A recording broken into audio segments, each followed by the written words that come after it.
Eu nunca tive um relacionamento e nem experiência sexual, eu nem sequer tive alguma experiência sendo membro da sociedade, mas aos 28 anos, ao meio-dia de uma tarde de maio de 2015, eu sentei encolhida diante de uma velha prostituta. Assim começa a minha primeira experiência lésbica com a solidão, um recorte da vida da autora Nagata sobre suas experiências na adolescência e como ela chegou ali. O que mais me chamou a atenção foi esse traço simples e despretensioso que narra e ilustra as experiências que construíram e moldaram a personalidade da personagem. No meio de toda essa situação, ela não consegue parar de pensar no ponto calvo na cabeça. E sua única referência sobre qualquer tipo de relação são os dois Shins e Yaois, que nunca são um retrato fiel da realidade. O mangá é bem curtinho e observamos sua busca por um lugar onde pertence e seja aceita, uma busca identitária lidando com a pressão das expectativas que ela acha que os outros têm sobre ela. O mangá mostra as situações de jovens adultos e crises psicopatológicas como depressão e distúrbios de forma muito bem-humorada. A supressão de desejo que nos reprime e aliena sobre questões inerentes ao ser humano,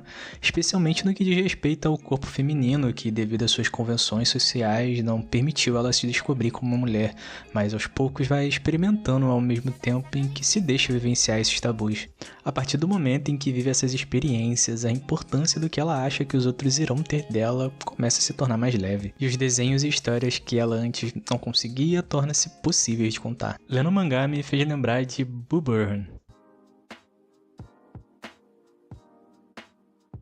Se você não conhece, ele é autor, compositor, músico e comediante. Em julho de 2016 lançou seu stand-up Making Happy na Netflix, que se eu fosse resumir em uma palavra eu diria irônico.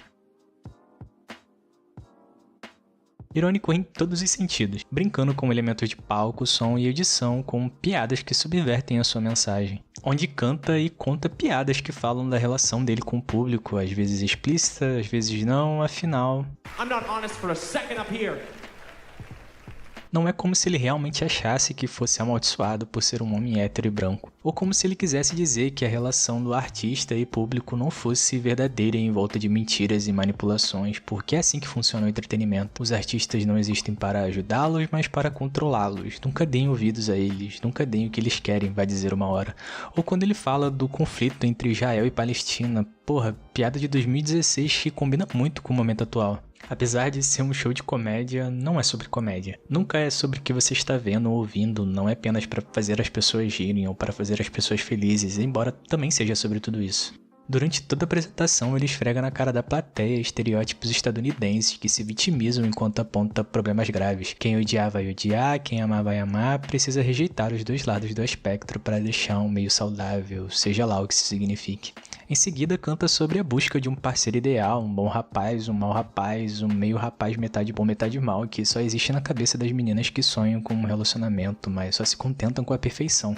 Afinal, por que o príncipe encantado ficaria satisfeito com você? Logo depois canta uma música falando para as pessoas se matarem, o que obviamente não é o que ele quer dizer. Entende? As coisas são muito mais complexas do que isso, mas mesmo apontando esses absurdos, as pessoas riem. Yeah, you like that?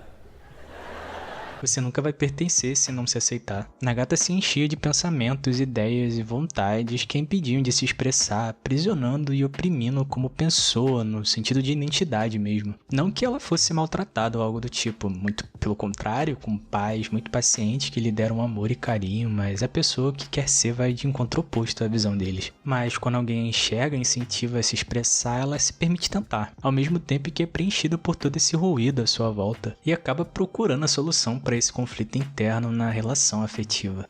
Ainda que pelo motivo errado, gerou a experiência que a fez descobrir e entender o motivo da sua infelicidade. Por fim, o segredo era se aceitar. É óbvio que a vida é muito mais complicada que isso, cada pessoa é um caso. A Nagata demorou 28 anos para se sentir satisfeita consigo mesma e tudo bem, o que nos leva de volta a Boo Burnham. Ao final introduz um monólogo sobre o incentivo autoconsciente de toda uma geração a se expressar em redes sociais, cheio de dúvidas e inseguranças por quererem ser ouvidas nesse mundo repleto de incertezas. Mundo que até mesmo as pessoas que conseguiram ser ouvidas, maioria privilegiada e ainda assim infelizes.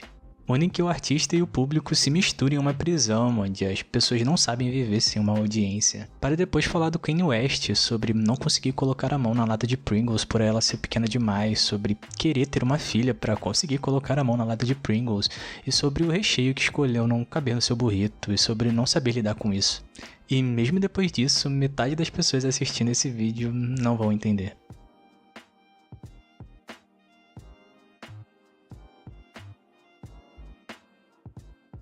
Oi, eu sou o Forge. Se você curtiu, deixa seu like e considere se inscrever no canal. Valeu!